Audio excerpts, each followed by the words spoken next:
माय माऊली नमस्कार. विविध महान संत महिमा ग्रंथ गुरुचरित्र महिमा अध्याय 45 ते 48 मराठी भावार्थ विवाचन करत आहे.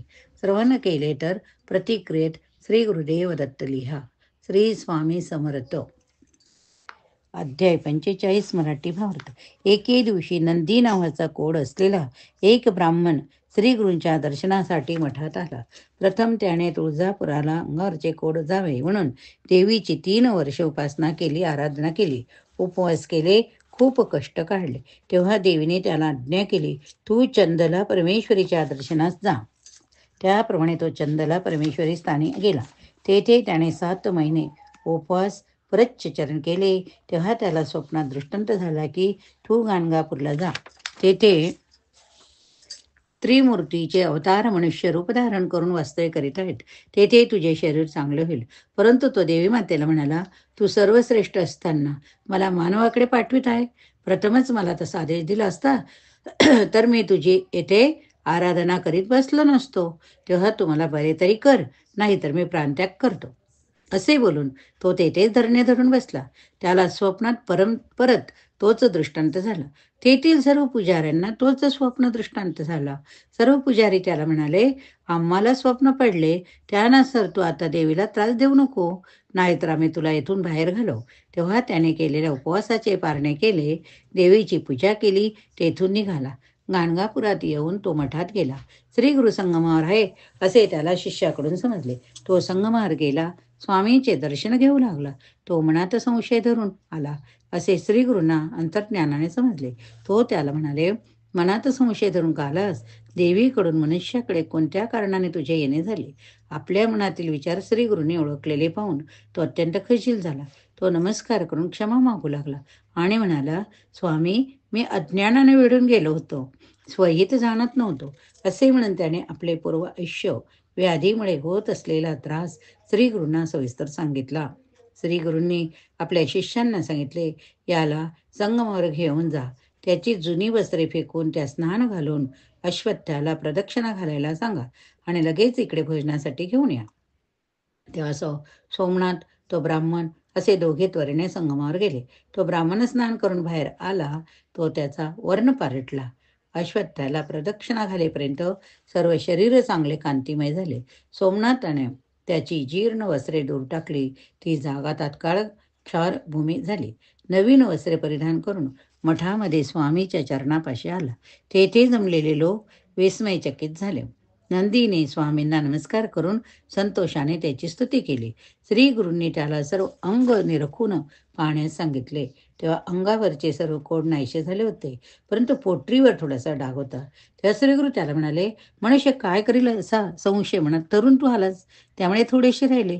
माझी स्तुती कर, म्हणजे तुझे उरलेले कोडही जाईल. तो म्हणाला, मी अशिक्षित असल्यामुळे आपले काव्य कसे करणार? तेव्हा श्रीगुरु म्हणाले, तू तोंड उघडून जीभ बाहेर काढ. तोंड उघडताच स्वामींनी त्याच्या जिभेवर विभूती टाकली. त्यावेळी त्या ब्राह्मणाला ज्ञान प्राप्त झाले. त्याने स्वामी चरणी मस्तक ठेवले आणि परत तो उठला. तो स्तोत्र म्हणतच त्यानंतर त्याने अनेक स्तवनाचा काव्य रचना केल्या. त्यामुळे त्याचे उरलेले कोडही नाहीसे झाले. अध्याय 46 मराठी भावार्थ. ही परगी नावाच्या गावात कल्लेश्वर नामक एक शिवलिंग होते. ते मोठे जागृत देवस्थान होते. तेथे एक नरहरी नावाचा ब्राह्मण शिवलिंगाची पूजा अर्चा करीत असे. तो मोठा उत्तम कवी होता. तो रोज 5 कविता करीत असे. कल्लेश्वर शिवाय तो अन्य कोणाची स्तुती करीत नसे. तो शंकराचा अनन्य भक्त होता. सर्व लोक त्याला म्हणत, तू एवढा मोठा कवी आहेस, तुझी कीर्ती सगळीकडे पसरली. श्री गुरुना काव्य हा प्रकार खूप आवडतो, तेव्हा तू त्याची स्तुती काव्य का करीत नाही? तेव्हा तो म्हणत असे, मी माझी जिव्हा कल्लेश्वराला अर्पण केली. दुसरे असे अनेक लोक आहे, माणसे, त्याची स्तुती मी करणार नाही. असे बोलून तो शिवपूजेसाठी निघून गेला. पूजा करता करता त्याला अवचित ग्लानी आली. रोज शिवपूजा करून काव्य रचून पार्वतीपतीची स्तुती तो करीत असे. पण त्या दिवशी त्याला खूप झोप आले. तो देवळातच निजला असताना त्याला एक स्वप्न पडले. त्यात त्याला दिसले की शिवलिंगावर श्रीगुरु बसलेले आहे आणि तो त्यांची पूजा करीत आहे. शिवलिंग दिसतात दिसत नव्हते. श्रीगुरू दिसत होते. ते त्यांना विचारत होते, "अरे, तुझी मनुष्यावर भक्ती नाही का? मग तू माझी पूजा का करतो?" मग तो थोड्या वेळाने जागा झाला. विचार करू लागला. त्याला आश्चर्य वाटले. श्रीगुरू हेच शिव, तेच मनुष्य अवतार घेऊन आले. आपण उगीच त्यांची निंदा केली, त्यांना कमी लेखले. हेच सद्गुरू आहे, यात शंका नाही. त्यांची भेट घेतलीच पाहिजे असे मनाशी ठरवून लगेच तो श्रीगुरूंच्या भेटीसाठी गेला. त्यांना पाहताच त्याने श्रीगुरूसमोर लोटांगण घातले. त्यांचे चरण धरले. म्हणाला, "महाराज, माझ्या मनावर अज्ञानाचे सावट चढले होते. त्यामुळे आपले खरे रूप ओळखू शकलो नाही. तरी मला क्षमा करावी. परंतु आता तुम्हीच साक्षात शंकर आहात याची मला खात्री पटली. तुमच्या दर्शनाने मी धन्य झालो. माझी मनोकामना पूर्ण करीत जणू काही कल्लेश्वरच मला प्रसन्न झाला असे मला वाटत आहे. तेव्हा ते जगद्गुरू माझवर कृपा करा. तुम्हाला मी प्रथम स्वप्नात पाहिले. आता तुमच्या चरणाचे प्रत्यक्ष दर्शन झाले.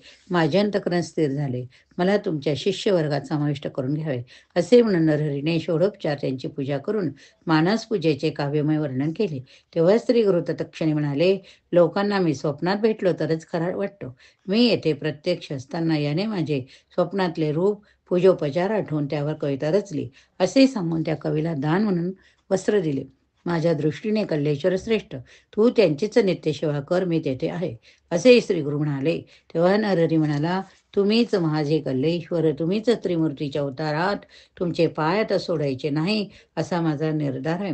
अशी स्वामींची प्रार्थना करून तो गाणगापुरात श्रीगुरूंच्या सेवेसाठी राहिला. अध्याय 47 मराठी भावार्थ. गाणगापुरात श्रीगुरू असताना दिवाळीचा सण आला. तेव्हा वेगवेगळ्या गावी राहणाऱ्या त्यांच्या 7 शिष्यांनी श्रीगुरूंनी आपल्या घरी भिक्षेस यावे अशी प्रार्थना केली. प्रत्येकाचा गाव वेगवेगळा होता. श्रीगुरूंनी त्यांना म्हटले, मी सर्वांच्या घरी कसा येणार? तुम्हीच याचा विचार करा. तुम्ही आपणात विचार करून काय ठरते ते मला कळवा. तेव्हा ते आपापसात विचार करू लागले. परंतु त्यांच्या चर्चेत काही निर्णय होईना. त्यांचे निराकरण करण्यासाठी श्रीगुरू म्हणाले, मी एकाच्या घरी जाईल. ते ऐकून सर्वजण हात जोडून श्रीगुरूंना म्हणाले, स्वामी, तुम्ही आमच्याच उच्च नीच समर्थ असमर्थचा भेदभाव धरू नये. सर्वांना समदृष्टीने पाहावे. तुम्ही कोणालाही निराश करू नये. जे तुम्ही सांगा ते आम्ही करू. तेव्हा स्वामींनी विचार केला, हे अज्ञानी लोक काही जाणत नाही. तेव्हा एकेकाला एकांतात बोलावून सांगितले. त्याप्रमाणे त्यांनी प्रत्येकाला स्वतंत्रपणे बोलावून त्यांच्या कानात सांगितले, मी तुझ्या घरी येणार आहे, कोणाला सांगू नको. आता येथून बाहेर पडलास की कोणाशी न बोलता लगेच घरी निघून जा. अशा प्रकारे श्रीगुरूंनी 7 जणांची समजूत घालून त्यांना आपापल्या घरी पाठवले. हा सर्व प्रकार गावातील लोकांना माहीत पडला. सर्व लोक स्वामींना हात जोडून म्हणाले, स्वामी, ऐन दिवाळीत तुम्ही गाव सोडून दुसऱ्या गावी जाणार आहेत की काय? तेव्हा श्रीगुरू म्हणाले, आम्ही येथेच राहणार आहोत. मनाला लावून घेऊ नका. दिवाळीची त्रयोदशी होती. रात्री मंगलस्नान करायचे होते. श्रीगुरूंनी स्वतः 8 रूप घेतले. नारायणाचा महिमा अपार. ते 7 रूपाने 7 गावी गेले. 8व्या रूपाने गाणगापुरी राहिले. अशा तऱ्हेने दिवाळीत सर्व ठिकाणच्या पूजांचा त्यांनी स्वीकार केला. गाणगापुरात ते व्यक्त होतेच. कार्तिकी पौर्णिमेस दीपपूजन करण्यासाठी सर्व भक्त गुरुजवळ आले. म्हणाले, 10 दिवसांनी आपण पुन्हा भेटत आहोत, हे कसे म्हणून फक्त एकमेकांना विचारू लागले. व जो तो आपण दिलेले वस्त्र श्री गुरुंजवळ आहे अशी खून दाखवू लागले. सारे लोक थक्क झाले. तेव्हा ग्रामस्थ लोक म्हणाले, गुरु तर दिवाळीत येतेच होते, कुठे गेले नाही? खरी वस्तुस्थिती सर्वांना समजली. सगळ्यांना आश्चर्य वाटले. श्री गुरु हे खरोखर त्रिमूर्तीच आहेत. हा हरीचा अवतार आहे असे म्हणून अनेक प्रकारे सर्व भक्त त्यांची स्तुती करू लागले. 48 मराठी भावार्थ. गाणगापुरात पर्वतेश्वर नावाचा त्यांचा एक भक्त होता. तो क्षुद्र होता. त्याने कायावाच्या मनाने गुरुभक्ती केली. श्री गुरु रोज नित्यनेमाने संगमावर स्नानासाठी जात असत. त्यावेळी तो त्यांच्या मार्गावर त्यांच्या शेतावर उभा राहत असे. श्री गुरु येत आहे हे पाहून तो रोज धावत येत असे. त्यांना साष्टांग नमस्कार करून परत जात असे. तसेच दुपारी श्री गुरु परत मठात जाताना पुन्हा नमस्कार करीत असे. परंतु श्री गुरु त्यांच्याजवळ काहीच बोलत नसत.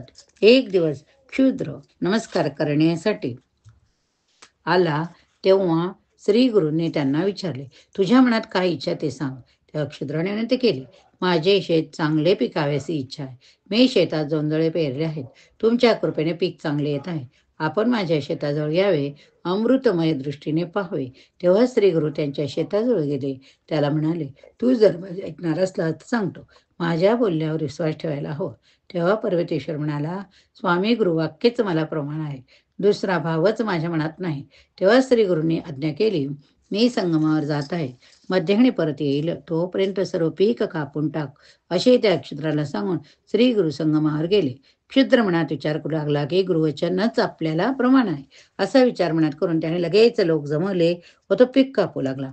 त्याच्या पत्नीने मुलाने त्याला फार विरोध केला, पण त्याला न जुमानता सर्व पीक कापून टाकले. श्रीगुरु परत येताना तो वाटेत जाऊन उभा राहिला. त्याने श्रीगुरु वंदन केले, कापलेले पीक दाखवले. श्रीगुरु त्याला म्हणाला, रे उगीच कापलेच रे, मी तुला गमतीने सांगितले. तेव्हा तो म्हणाला, स्वामी तुमचे वाक्य मला प्रमाण, तीच मला काम देणू. त्याची गुरुनिष्ठा पाहून श्रीगुरु म्हणावे, तुझा विश्वास असेल तर चिंता करू नकोस, तुला खूपच मोठे फळ मिळेल. पर्वतेश्वराची बायको मुले शोक करू लागले.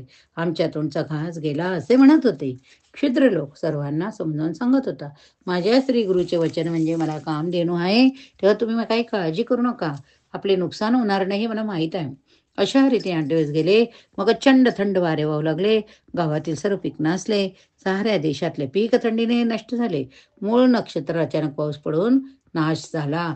गाव नापीक ठरला. पण क्षुद्राचे पीक दसपट झाले. एकेका मुळात 11 फाटे फुटून खूप पीक आले. एवढे पीक आले त्या लोक विलक्षण चकित झाले. देशाचा दुष्काळपणा बचाव झाला. श्रीगुरूंच्या कृपा प्रसादाची क्षुद्राची बायको मुलांना प्रचिती आली. तिने आपल्या पतीची क्षमा मागितली. त्यांनी नशेतात पांडवांची पूजा केली. श्रीगुरु दर्शनासाठी गेले. त्यांनी अनेक उपचारांनी श्रीगुरूंची पूजा केली. नंतर 1 महिन्यात काळ गेल्यावर अपार पीक त्याच्या शेतात आले. सर्व गावाचे पीक हातचे गेले. तेव्हा त्याने आपल्या कोठारातील अर्धे पीक गावच्या अधिकाऱ्यांना दिले. दृढ भक्ती असेल त्याच्या घरी दैन्य कुठले. त्या भक्तांच्या सर्व कामना पूर्ण होतील, लक्ष्मी अखंड राहील व गुरूंची भावभक्तीने शिवाई घडेल. या ठिकाणी आपण अध्याय 41 ते 44 मराठी भावार्थ बघितला. श्री गुरुदेव दत्त. जर तुम्ही श्रवण केले असेल तर प्रतिक्रियेत श्री गुरुदेव दत्त लिहा. श्री स्वामी समर्थ. जय जय स्वामी समर्थ. श्री स्वामी समर्थ. जय जय स्वामी समर्थ.